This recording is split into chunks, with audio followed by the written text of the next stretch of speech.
মই ৰশ্মি ৰেখা ভূঞা মই assistant director হিচাপে কাম কৰি আছোঁ basic service division Assam state AIDS control Assam state AIDS control society সৰ্বসাধাৰণতে দেখা যায় মানুহ যি মানে আমাৰ মানে যিসকল হেৰি হয় তেখেতসকলে নৰ্মেলি নিজাকে টেষ্টিং কৰিবলৈ কেতিয়াও ওলাই নাহে খুব কমেই অনুভৱ কৰে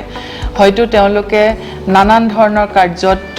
সংলগ্ন হৈ থাকে বা নানান ধৰণৰ ব্যৱহাৰিক কিছুমান আছে যিবিলাকৰ দ্বাৰা তেওঁলোকৰ হোৱাৰ সম্ভাৱনা থাকে বা তেওঁলোকে নিজেও জানে আজিৰ ডেটত ক'বলৈ গ'লে আমাৰ যিসকল ইনজেক্টিং ড্ৰাগ ইউজাৰ্ছ আছে যিসকলে বেজীৰ দ্বাৰা ড্ৰাগছ লয় যিসকল যৌনকৰ্মী আছে বা যিসকল তেনেকুৱা আছে ধৰক তেওঁলোকৰ মানে সম্ভাৱনা আছে প্ৰতিটো মুহূৰ্ততে যে যিকোনো মুহূৰ্ততে তেওঁলোকে HIV বা অন্যান্য যিবিলাক আমাৰ যৌন ৰোগ STI বুলি কয় সেক্সুৱেলি ট্ৰান্সমিটেড ইনফেকশন তেওঁলোকে পোৱাৰ সম্ভাৱনা আছে কিন্তু তথাপি সৰ্বসাধাৰণতে মানুহে কি হয় নিজে উপলব্ধি নকৰে যে মই কৰিব লাগে টেষ্টিংটো আৰু খুব কমেই মানে তেনেকে নিজে মানে কি বুলি ক'ব আপোনাৰ নিজাকে ওলাই আহে তা মানে আমি যিসকলক কওঁ যে সেলফ ওয়াকিং বুলি কওঁ ICTC যিসকল সেলফ ওয়াকিং ক্লায়েন্ট আহে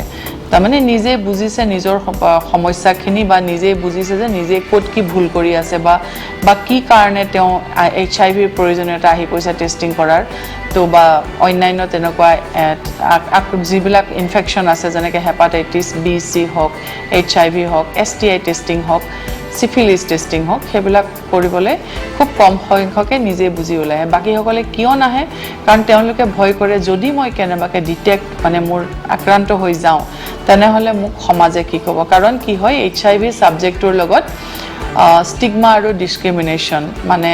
বৈষম্য আৰু ঘৃণা বুলি যেটো আমি কওঁ যে স্টিগমা ডিসক্ৰিমিনেশন জড়িত হৈ আছে যেহেতু ৰোগটো কি হয় সকলোৰে ক্ষেত্ৰত নহয় এটো একিউয়াৰ্ড ইমিউনোডেফিচিয়েন্সি সিনড্ৰোম সেইকাৰণে কোৱা হৈছে H2 বা হিউম্যান ইমিউনোডেফিচিয়েন্সি ভাইৰাছ বুলি কোৱা হয় কাৰণ এটোক একিউয়াৰ কৰা হয় আপুনি নহয় এটো এয়াৰবৰ্ন ডিজিজ নহয় বা তেনেকুৱা একো মানে ইনফেকশিয়াছ ডিজিজ নহয় যেটো বাই টাচ বা তেনেকে কৰি আহিব এটো কিছুমান পাৰ্টিকুলাৰ 4-5টা যিকিটা আছে মানে ট্ৰান্সমিশনৰ ৰুট আছে হেকিটাৰ দ্বাৰা আহে দ্যাট মিন্স এজন মানুহৰ শৰীৰৰ পৰা আনজন মানুহৰ শৰীৰলৈ তেওঁৰ শৰীৰৰ কিছুমান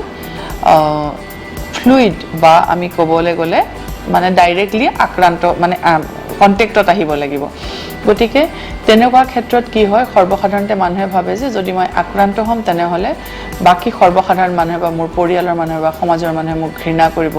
বৈষম্যৰ দৃষ্টিৰে চাব গতিকে তেওঁলোকে নৰমালি নিজে ওলাই নাহে আৰু এতিয়া সেই কাৰণে বহুত কাম কৰা হৈছে NGO বিলাকে বা ইভেন অন্যান্য আমাৰ লগত যি আসাক্সৰ লগত যিসকল NGO আছে তেওঁলোকৰ বাদে অন্যান্য বা ইভেন হেলথৰ যিসকল মানে কৰ্মকৰ্তা আছে তেখেতসকলে আজিকালি স্টিগমা বা ডিসক্ৰিমিনেশনৰ ওপৰত বহুত কাম কৰি আছে যাতে কোনো মানুহে নিজকে মানে স্টিগমেটাইজ কৰি পেলাই সাৰ্ভিস বিলাক লবলৈ ওলাই নহাকে নাথাকে গতিকে সেইখিনি ওপৰত কাম কৰি থকা হৈছে যথেষ্ট এৱেৰনেছ কৰা হৈছে আৰু মানুহ এতিয়া অলপ সাৱধান হ'ব লাগে আৰু এটো এটা সাংঘাতিক প্লেটফৰ্ম যেটো সোশ্যাল মিডিয়া প্লেটফৰ্ম আজি ভাবিছো এই কথাখিনি সৰ্বসাধাৰণ মানুহক ঢুকি পাবগে আৰু তেওঁলোকে ওলাই আহিব লাগে HIV টেষ্টিং কৰিবলৈ বা তেওঁলোকৰ যদি অন্যান্য যৌন